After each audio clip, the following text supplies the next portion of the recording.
Continuamos, amigos, en Protagonistas, hablando con dos figuras realmente que nos visitan hoy. Él es el doctor Domingo Gallego, que es doctor en Filosofía y Letras de la Universidad Complutense de Madrid.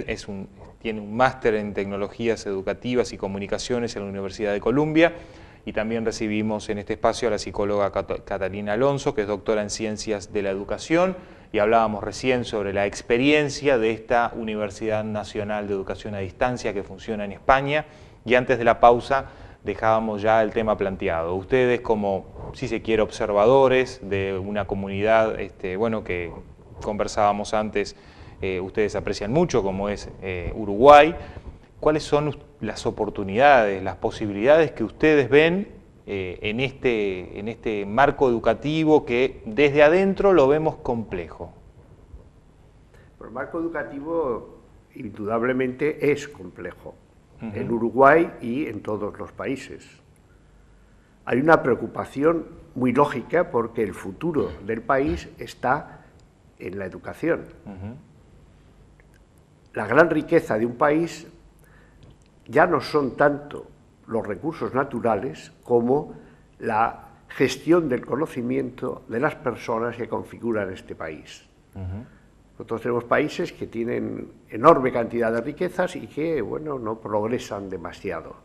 Y otros que no tienen riquezas prácticamente ninguna, veamos Japón, por ejemplo, no tiene prácticamente casi ninguna riqueza, ya le queda, pero tiene un buen conocimiento y con ello progresan y son países punteros en todas las áreas.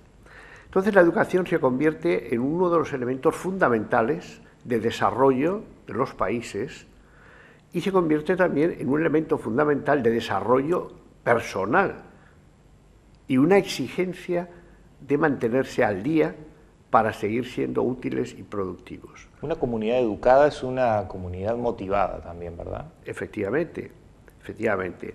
Motivada para continuar y buscar nuevas ideas, entrar en lo que llamamos innovación y desarrollo. Hablamos de I+D.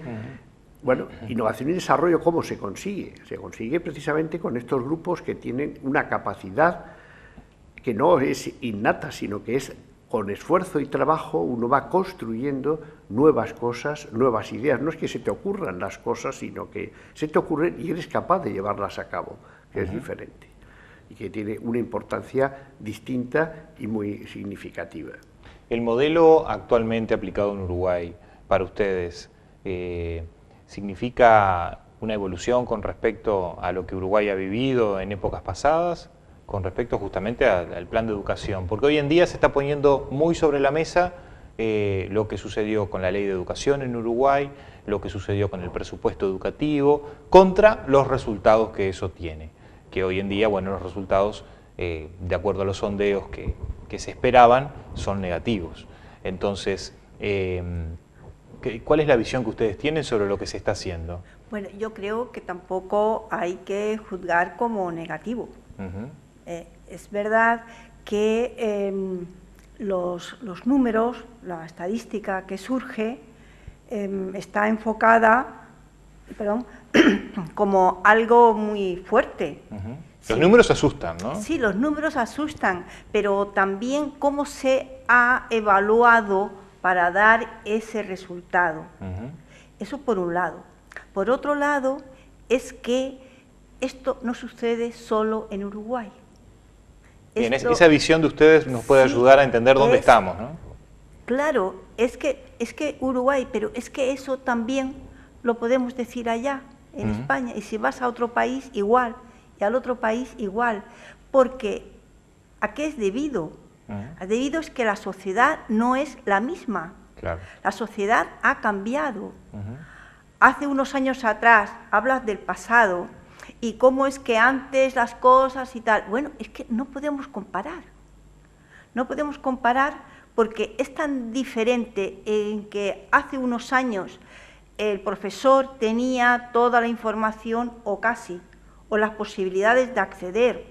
Eran los que orientaban, mira, tal información la encuentras en tal libro, en tal enciclopedia, o en tal lugar, en tal biblioteca. El profesor era el que sabía. Claro. No había otra casi fuente de información. ¿comprende? Entonces resulta que el profesor sabía, era una autoridad, se le respetaba, y los que accedían a la educación eran un porcentaje menor de la sociedad. No era totalmente como ahora. Sin embargo, ahora la sociedad ha cambiado, pero casi al 100%. O sea, que ahora mismo, ¿dónde está la información que recibe el estudiante? Recibe en muchos ámbitos. Lo recibe en su liceo, en su escuela, en su universidad, pero es quizá una mínima parte, porque el profesor lo que está es facilitando, porque la información está ahí. Puede dar un tema y cuando llega a clase los estudiantes lo han buscado por internet y tienen muchos más datos que lo que el profesor podía decirle. ¿Cuál pasa a ser entonces para usted hoy el rol del docente, el rol del profesor? El profesor ahora mismo debe ser un facilitador, facilitar las fuentes de información, facilitar metodologías, guías, caminos, para buscar esa información, saberla seleccionar y saberla aplicar a su entorno, a su contexto, a su necesidad diaria, según los niveles, según los momentos, según para qué. El profesor tiene que guiar, que el estudiante sepa cómo encontrar la información, cómo aprehenderla para sí mismo, cómo aplicarla nuevamente. Entonces, todas esas metodologías o caminos, o como quieras llamarle, eso es lo importante. Y la facilidad que hoy nos brindan los medios digitales para acceder a información también pone un poco en duda que esa facilidad sea tan ventajosa en algunos aspectos como, por ejemplo, en la veracidad de esa información. Hoy en día la multiplicidad de fuentes informativas que se pueden encontrar en Internet realmente es muy amplia, muy grande. Y en Internet está todo. Claro, está lo bueno y también está lo otro. Claro, pero está la buena información y la mala. El buscar en un buscador, que no vamos a nombrar, pero el más conocido de todos, información sobre cualquier materia, hoy en día puede llegar a ser una herramienta para llegar a esa información. Para eso está el docente entonces pasa a decir cuál es la que sirve. Claro, cuál es la más idónea y qué es lo que hay que tomar, dónde está la veracidad, o qué documentales o qué información, dónde está la veracidad de los datos y cómo se puede contrastar. Y entonces el estudiante tiene que contrastar esa información de una fuente y de otra y de otra. Claro. Y contrastar, ¿y por qué? Pero con la guía del docente. Con la guía del docente. Ese es el rol que pasa a ocupar, claro, entonces, en esta era de la comunicación. Claro, porque ahí el mundo cambió, o sea, la sociedad cambió.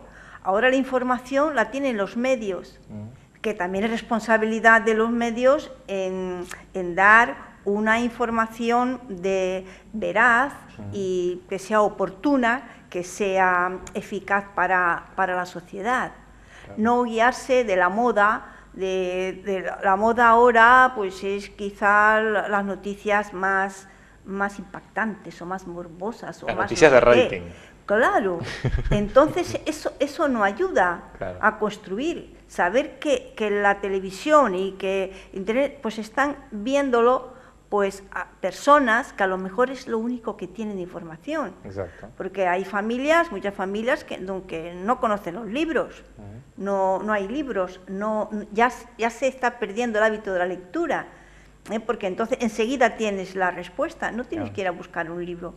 El sentarse a estudiar y ver y comparar y mira este autor que dijo, el otro, sí, lo encuentras en Internet, pero tienes que saber las fuentes verdaderas, tienes que saber y contrastar, y para eso está el profesor, para ir indicando, caminando, forjando las mentes en cuanto a otras destrezas distintas, son otras competencias distintas. No es ir a la clase y lo que te diga el profesor, no. Ahora el profesor lo que te va indicando son caminos, y para que luego puedas desenvolverte solo en el estudio y luego en su trabajo. que son las competencias importantes. Has hecho unas preguntas muy interesantes y siempre me ha quedado gana de comentar también alguna otra cosa. Por ejemplo, en este área que estás ahora consultando, creo que el profesor tiene que ayudar a formar críticos en la detección del engaño. Es decir, estamos recibiendo mucha información. Algunos hablan de infoxicación, es decir, intoxicación por información. ¿Qué es lo verdadero? ¿Qué es lo válido? ¿Qué es lo que resulta distractivo e inútil? Aquí los medios tienen un papel extraordinariamente importante. Ya hace muchos años que Friedman acuñó el término de la escuela paralela. La escuela paralela es la escuela de los medios. A esto se añade ahora Internet. Esa escuela paralela, en la cual los chicos pasan a veces más horas que en la escuela física habitual, les ayuda o les desayuda en su manera de enfocar el futuro y de enfocar su manera de construir su propia existencia. Entender cuál es la sociedad actual y ver cuál es su papel en esa sociedad actual. Nosotros, como profesores, pensamos que hay que ayudarles a entender qué es lo que hay de verdad y lo que hay de mentira y no creerse todas las cosas que dicen, saber quién las dice y por qué las dice. ¿Por qué? Ahora mismo, por ejemplo, pues es una satisfacción que este canal esté preocupado por la educación. Bueno, desde siempre. Eso es un detalle que nos parece extraordinariamente importante y positivo para esta ciudad y para la gente que vive aquí. Se pueden dar datos sobre cualquier otro tema anecdótico de las personas que... de Shakira puedes hablar del Suárez, puedes hablar de cualquiera de los ídolos, pero, oye, ¿qué es lo que hay además de esos ídolos externos, brillantes? Pero, ¿dónde está el trabajo? ¿Dónde está el esfuerzo? ¿Por qué llegas a este nivel? Creo que la televisión tiene una enorme importancia en este sentido. Y luego hoy estamos impactados por lo que decía, como has comentado al principio, los datos sobre los resultados educativos. Tampoco tenemos que engañarnos que no son buenos. O sea que estén en otros sitios parecido, pues tampoco es un consuelo.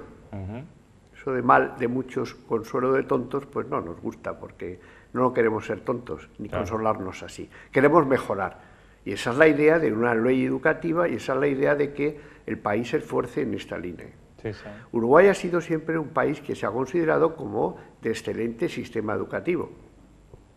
Pero no tiene uno que quedarse en el pasado, sino que tienes que construir el futuro y ese sistema educativo tiene que adaptarse a las exigencias contemporáneas de las que antes nos referíamos. Y ahí es donde hay un esfuerzo y una exigencia por parte de todos. Ahora hay unas elecciones. Pues bien, evidentemente todos los partidos políticos que quieran gestionar este país tienen que tener una preocupación seria por la educación. Sin duda. Uruguay es un país con la educación gratuita, a todos los niveles, incluido la universidad. Bueno, pero una educación gratuita quiere decir una educación de calidad o no. Esa es otra cuestión, porque puede ser gratuita y mala. Y no queremos que sea gratuita, pero buena, efectivamente. Y para ello intervienen muchas causas. Desde luego los profesores, y para eso estamos ayudando a los profesores. Pero intervienen los recursos. Tiene que tener un presupuesto, pienso, este país mayor. O sea, no se puede presumir de que todo es gratis en la educación por el presupuesto actual, que hay de 4 y algo por ciento. Cuando habían dicho que iban a llegar al 6, por ejemplo. Bueno, propuesta de campaña ahora llegar al 6%. Esperemos que sí. Que cualquier ¿Pero partido... pasa solamente por inversión? ¿Pasa solamente por esa pata que creemos es fundamental? ¿Pero pasa solamente por ahí? El presidente de la República en esta semana hizo referencia a estos resultados educativos en una entrevista y justamente le consultaban, bueno, ¿qué va a pasar con la educación? Porque hubo más inversión, se apostó más a esto y el resultado termina siendo igual o peor que antes. El presidente justamente señalaba que lo que pasaba era algo de lo que ustedes venían comentando. Ha cambiado. La educación de antes, con respecto a la de hoy, ha cambiado y quienes acceden hoy a la educación son muchos más que los que accedían antes. El presidente hacía referencia a que muchas personas que tal vez nunca hubieran imaginado llegar a ser una etapa educativa secundaria o de incluso terminar su etapa secundaria, hoy están incluidos en el sistema. y hoy están pudiendo asistir a un liceo. Tal vez, claro, el problema es que el nivel con el que esa persona venga sea mucho más difícil de sobrellevar, ¿no? Siempre se hace relación a que el alumno no rinde lo que tiene que rendir y por eso el resultado termina siendo malo. Que el esfuerzo del docente a veces no termina alcanzando, que la inversión no alcanza para cubrir las expectativas de los padres, de los alumnos en cuanto a infraestructura, a salarios docentes y demás. En este programa siempre hemos hecho referencia a un tema que creemos fundamental, que es ¿qué pasa cuando el alumno sale del centro educativo y vuelve a su ámbito normal? Ese ámbito normal para ustedes, que sería la familia, su hogar, su casa, ¿qué rol juega en todo esto? Yo creo que es fundamental que creer y estar seguros y convencidos que la educación no depende solo del profesor. La educación tiene que llevarse entre todos, entre toda la comunidad. Claro, porque si repite es culpa del profesor. Claro, todo el profesor. Entonces, ¿es culpa del profesor siempre? Esa es nuestra pregunta. No, pero eso es lo que se opina, pero no es cierto.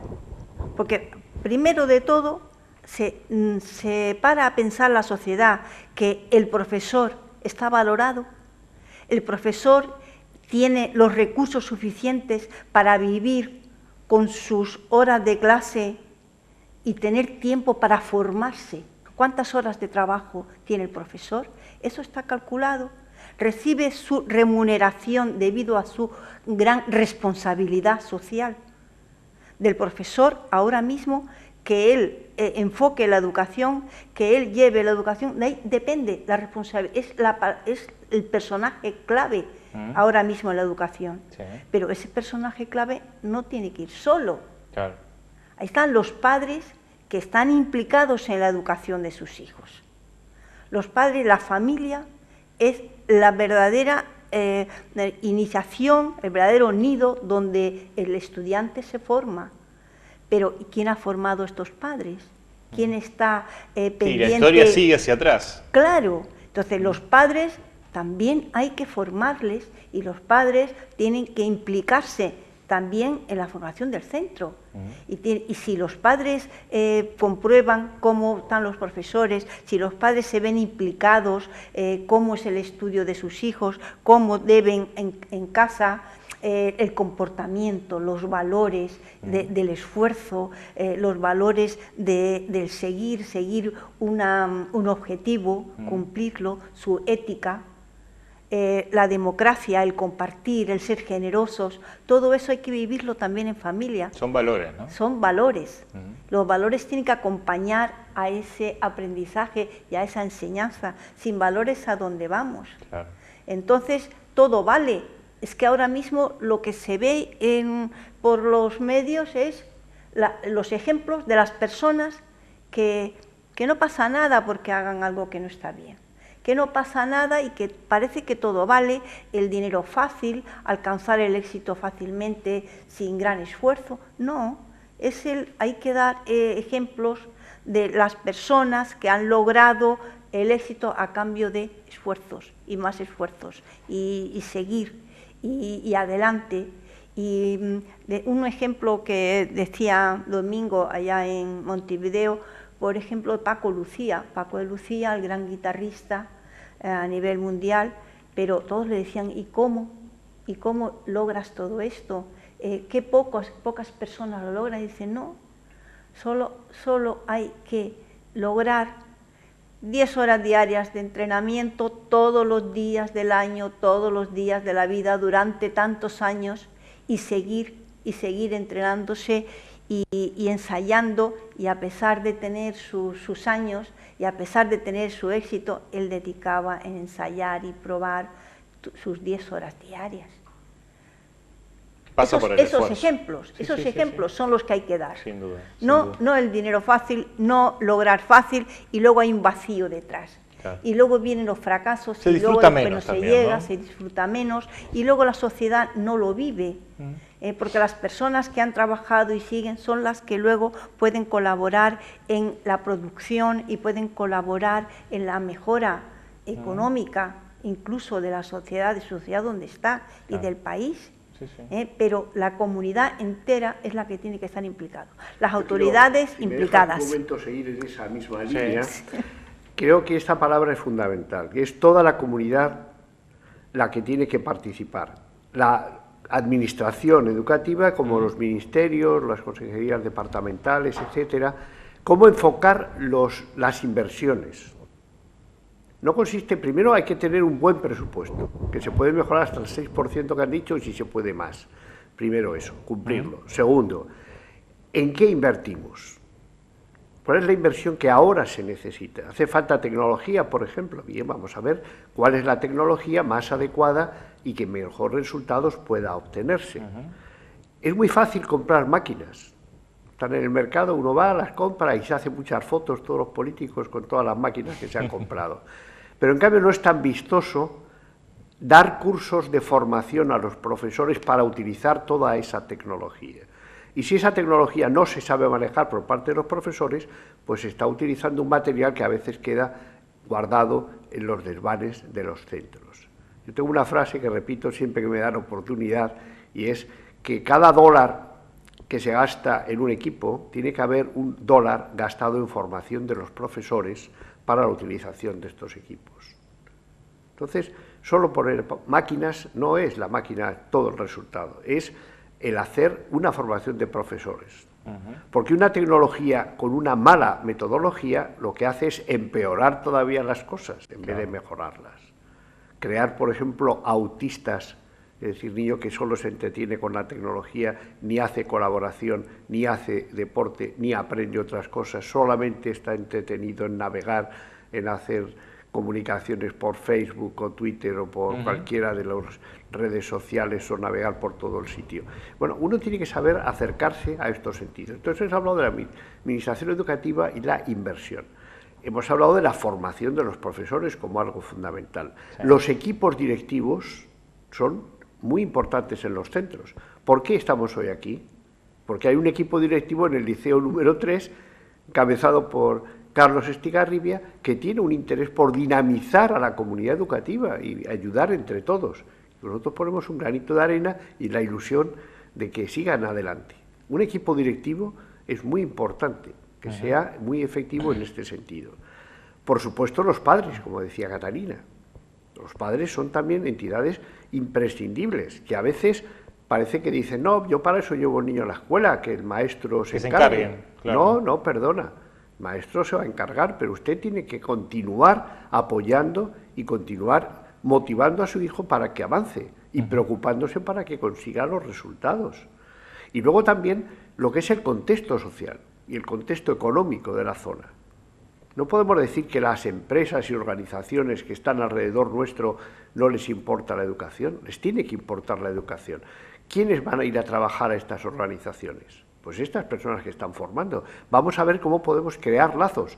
Y en muchos sitios se desaprovecha mucha capacidad en este sentido de crear lazos y de refuerzos de las empresas, algunas importantes que hay aquí en esta zona, que tienen que ayudar también a los centros educativos, a los profesores, a los estudiantes, para continuar esta mejora. Por lo tanto, son muchas las causas que hay para avanzar, desde un diseño de plan de ley de educación, desde los equipos directivos, los profesores, los mismos estudiantes, evidentemente. Esta mañana hablábamos con todos los estudiantes de mañana y tarde del liceo número 3 y les decíamos una pregunta: ¿qué queréis que haga vuestro profesor?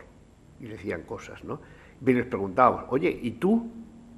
¿Qué vas a hacer tú para que la educación sea mejor en tu colegio, en tu liceo? ¿Qué vas a hacer tú? ¿Qué puedes aportar tú? También pueden aportar lo que es la colaboración, lo que es ayudar al otro compañero, lo que es tener la auténtica manera de convivir, que no es competir todo el tiempo, sino colaborar y mejorar juntos.